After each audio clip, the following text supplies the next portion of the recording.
मालिक को प्रणाम। सभी भाइयों और बहनों को प्रणाम। अनंत यात्रा करते हुए आज पत्र संख्या 31 पढ़ते हैं, जो बहन कस्तूरी जी ने पूज्य श्री बाबूजी महाराज को लिखा था। पूज्य तथा श्रद्धेय श्री बाबूजी को सादर प्रणाम। 20 मार्च 1949 लखीमपुर। पत्र आपका आया, पढ़कर प्रसन्नता हुई। स्वास्थ्य खराब होने के कारण शीघ्र उत्तर न दे सकी, क्षमा कीजिएगा। प्रार्थना। मिशन की उन्नति के लिए आपकी आज्ञा अनुसार करनी तो पहले से ही आरंभ कर दी है।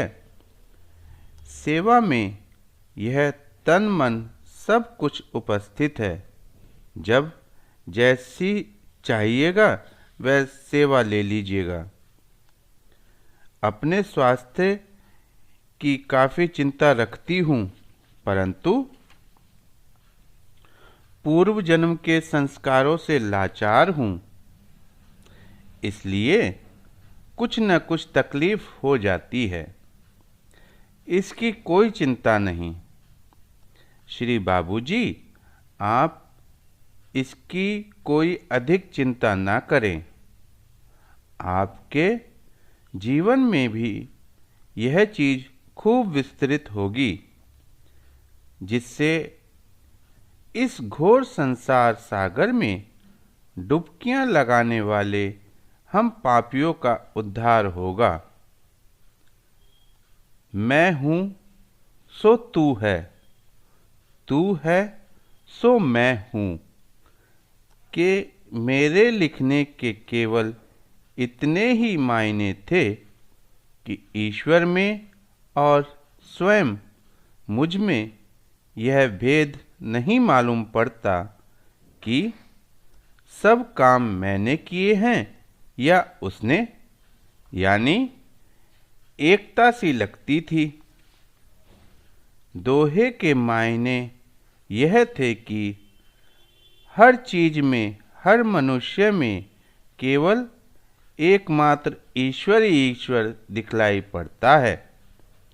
मैं हूँ सो तू है वाली दशा तो याद की कमी के कारण आपको फिर दोबारा लिख रही थी। उस समय की असली दशा तो वही थी जो मैंने बाद में लिखी थी, यानी नथिंगनेस, जो अब तक बनी हुई है। पूज्य श्री बाबूजी, तब मैंने संकोचवश आपको एक दशा नहीं लिखी, परंतु अब पूज्य मास्टर जी के आज्ञा अनुसार लिख रही हूँ, क्षमा कीजिएगा।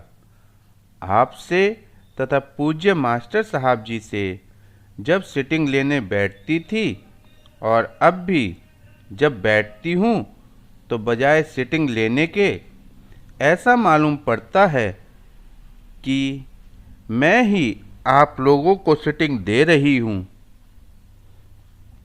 यह दशा अब तक है।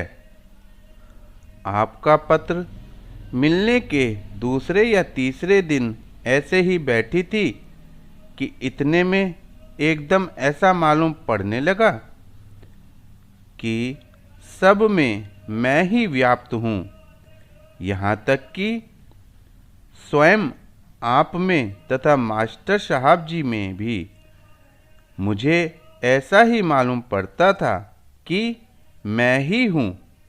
और यह दशा अब तो दिन भर में अक्सर हो जाती है।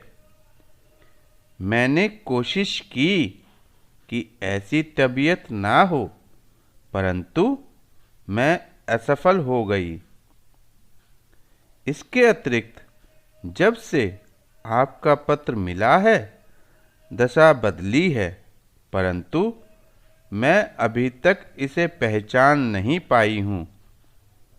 हाँ, तबीयत हल्की और अधिक हो गई है।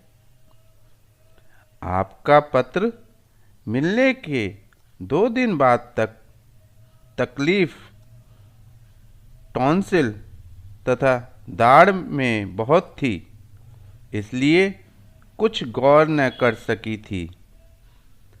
परम स्नेही भैया, मैंने सुना है आप 28 मार्च से छुट्टी लेकर टूर पर जाने वाले हैं।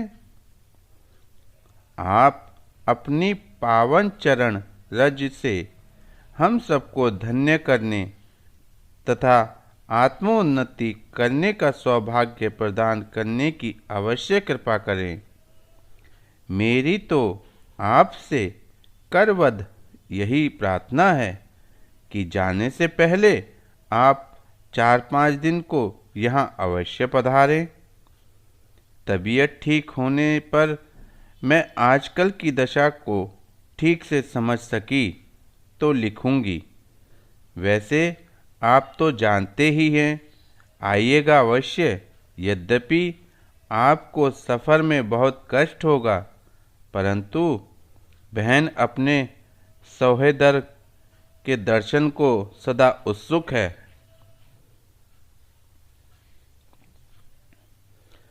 इति आपकी दीनहीन सर्व साधन विहीना पुत्री कस्तूरी।